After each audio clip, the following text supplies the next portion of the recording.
All right, welcome to the Grizzled Geek in Review for 9/28/18. I'm Doug. I'm Kirsten. And we are sans Mike today. He is sick, so I will have to take over the hosting duties and shuffle off Venom to you. Oh. He's so excited. Mike loves Venom for some reason. All right, so let's go right into our first story. We have some major trailers that dropped this week. We had a X-Men Dark Phoenix, which we just did a reaction to, so that'll be coming up on our channel shortly. Yes. We've got, which, you know, I'm not going to talk a lot about that because we did a whole review on it. So let's go ahead. The next one, which was really sweet, is a Bumblebee trailer, which features a ton of the Gen 1 Transformers. Okay. They look amazing. I mean, they are classic, like right out of the cartoon. Yeah. They could have been, you know, lifted from the animated movie and then put into 3D sculpts. They were so good.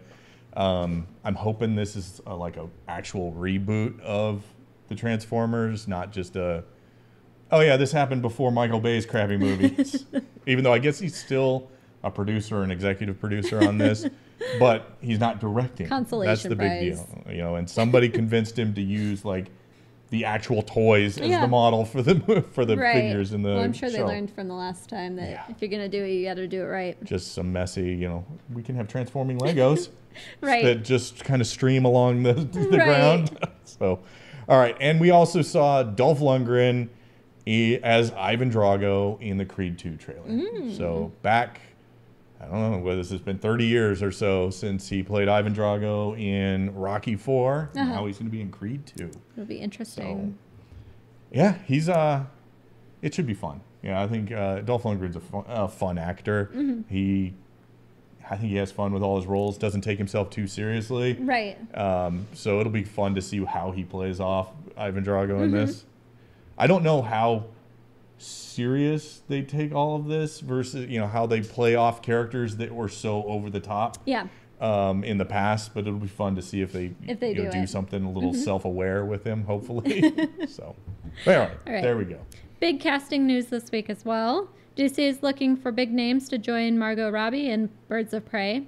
They cast Mary Elizabeth Winstead as the Huntress and Journey Smollett-Bell as Black Canary, which is the controversy right now. Yeah. So, you know, blonde hair, blue-eyed character normally, but casting a black actress in that role. So we'll see if I don't really care one way or the other, but you know, it's going to bother some fanboys, I'm sure. That are going to be, oh, that's not Black Canary. Well, Black Canary is alien race, right? No, she's like normal. She doesn't have powers. She uses gadgets and stuff like that, and always been just this blonde-haired, blue-eyed, you know, like just eye candy really for the team. She's always kind of in the background. She does get her fair share in these kind of things, but in Justice League, she's just kind of. I vaguely remember her in the animated series. Right. Yeah. Yeah. She's definitely All right. So they also appear to be looking for some major talent in the main bad guy for Black Mask, as names like Ewan McGregor. My apologies.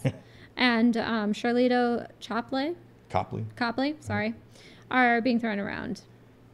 Yeah, that's I had to ask Mike who Charlito Copley was because I didn't recognize the name, but it's the guy from District 9, and I forget what other movies he was in, but he's 18. He was in 18. Oh, okay. Okay. Yeah. I like that guy. So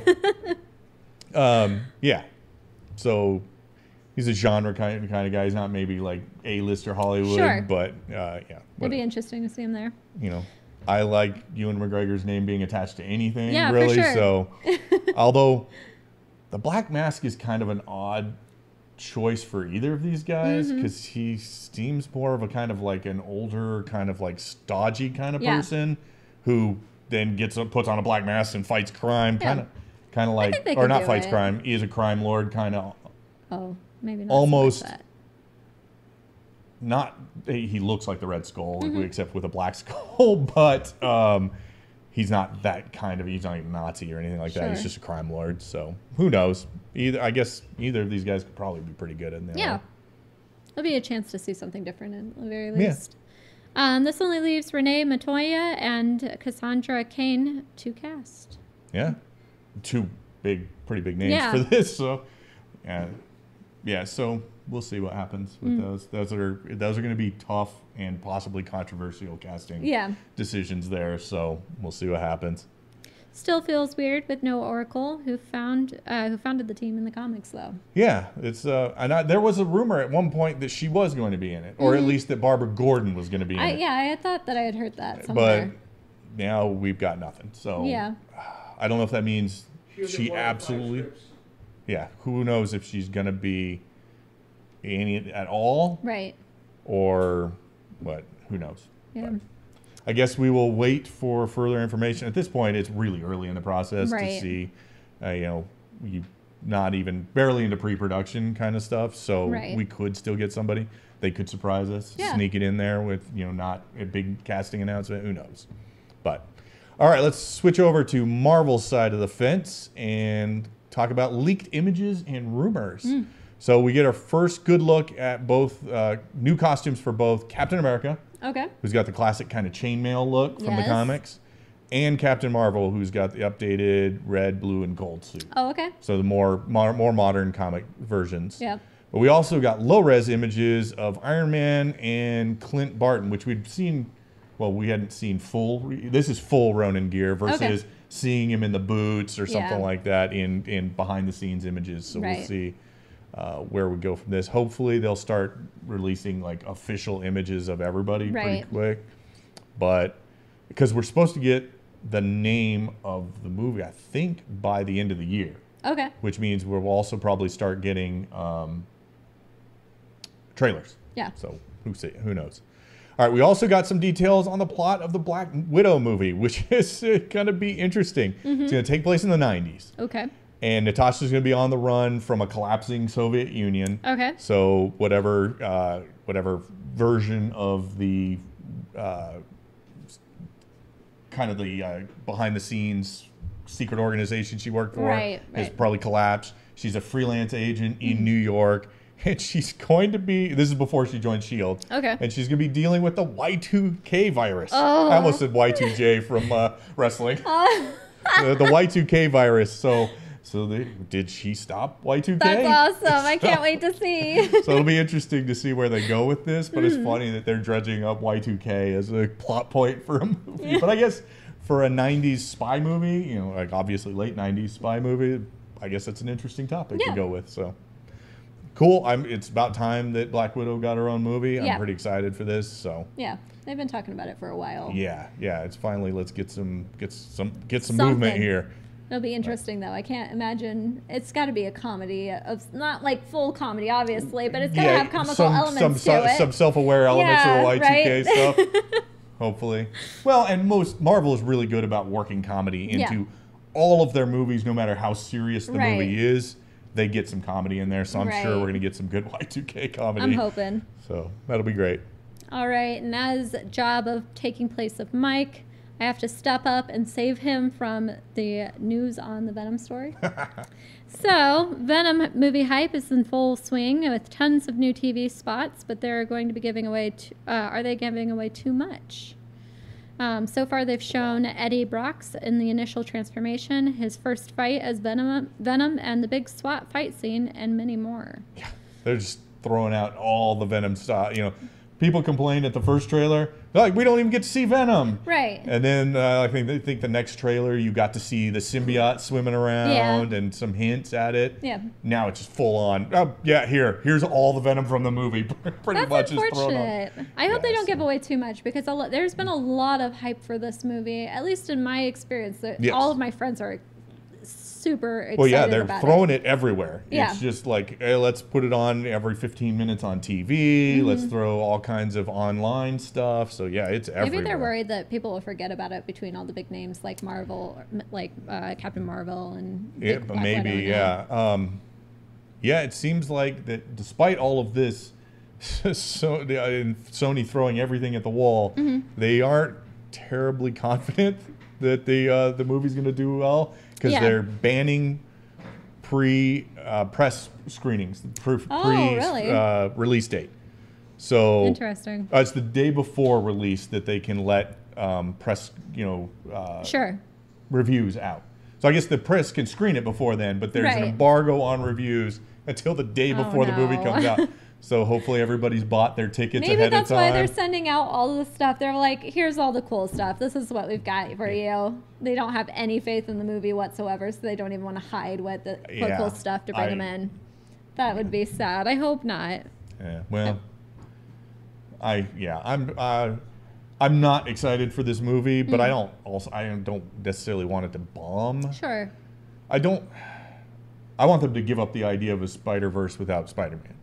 Oh, okay. So in that sense, I don't necessarily want this to do great. Sure. But I don't want it to do horrible either. Right. So, but all right. So there's our main stories. So now we're gonna head on to our small stories. I refuse to call them Mike's name by Mike's name. Nuggets? I'm sure she'll throw it out or Mike will put it on screen, but I won't say it. So, all right. Nuggets. On to the nerd nuggets. All right. So our first small story is Hellboy reboot shows confidence as it changes its release date to come out a week after Shazam. Is that really confidence in Hellboy or lack of confidence in Shazam?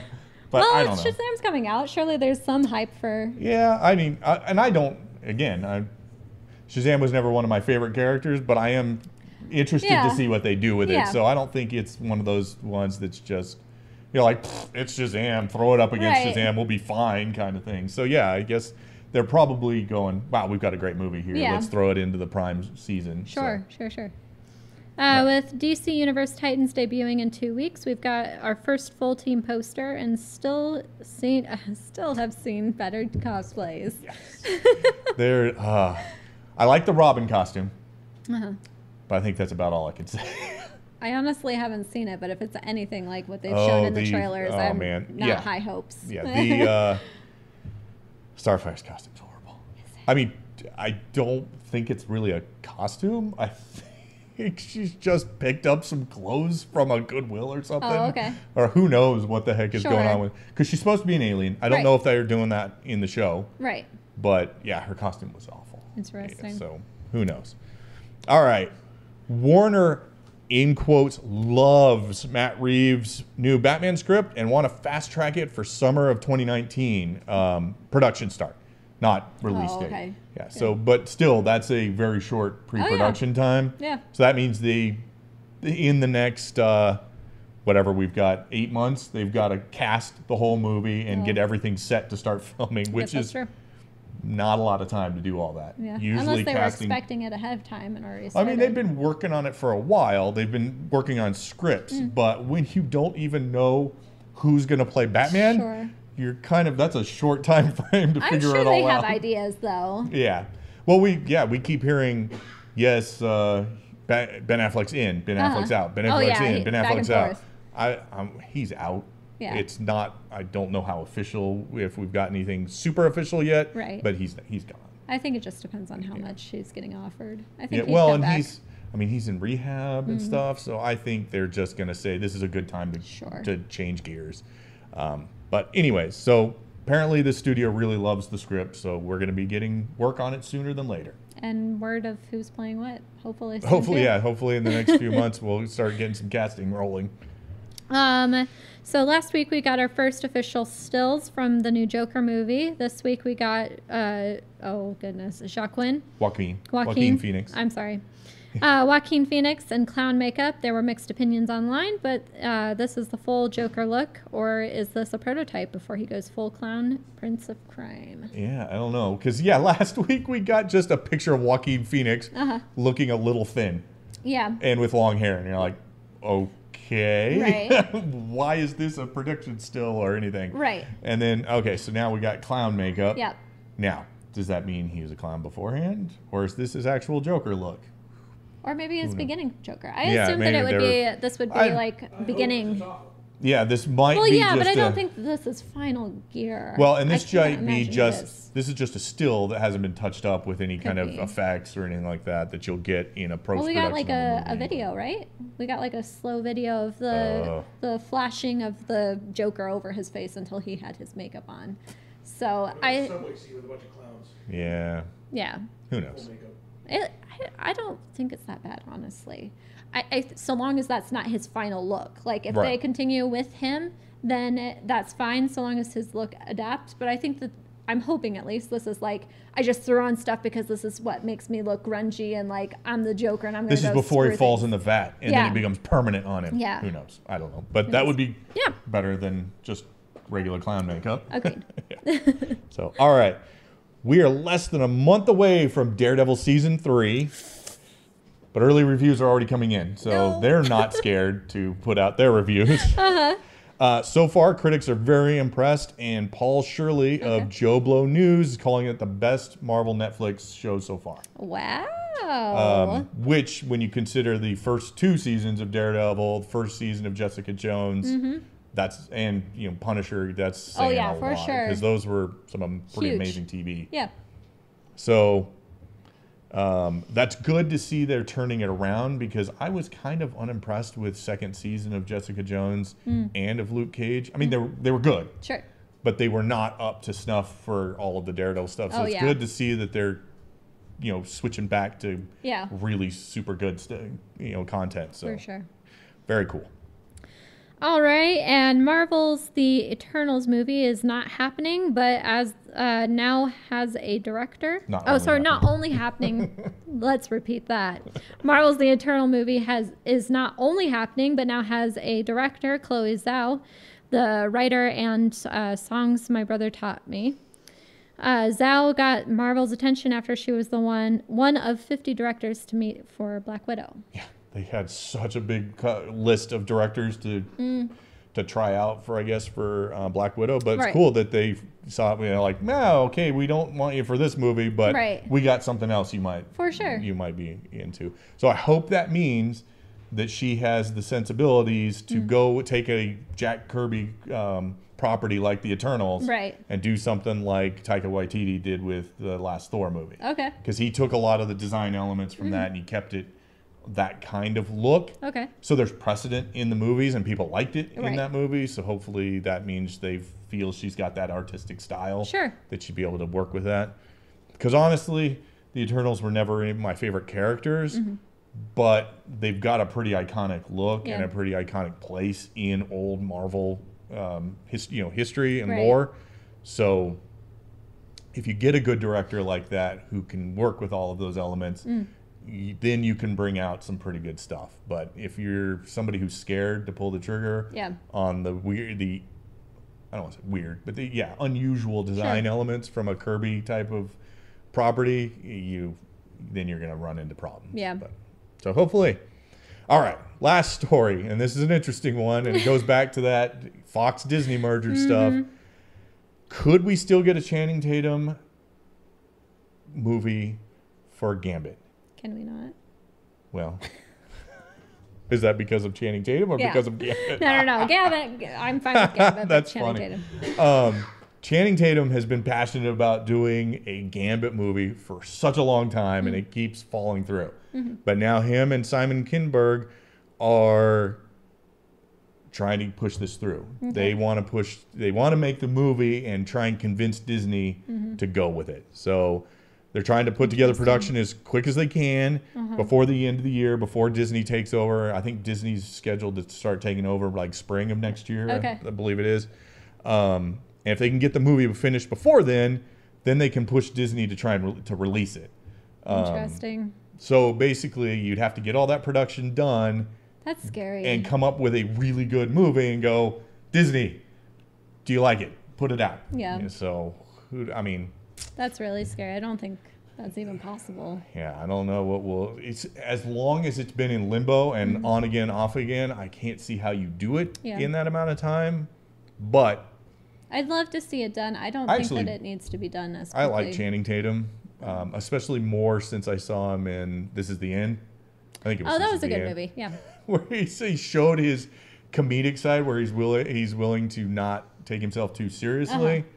And I think you really have to, because Gambit's kind of an over-the-top character with his Creole background, and he's pretty, kind of a smart-ass, self-aware. I think you need somebody who's self-aware like that to play him. So, and I always liked Gambit in the in the 90s in X-Men. Yeah, I was a Gambit fan. Sure, most people were. So, I guess we will see. But there you go, guys. that is our news for the week. Lots of interesting things coming out. Some stuff that kind of makes you shake your head.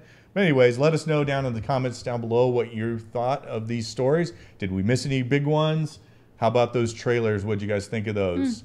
Also, check our links down below. Support the channel with shopping on eBay, or not eBay, Amazon through our Amazon affiliate link, or you can check out our Teespring store or our Patreon. Yep.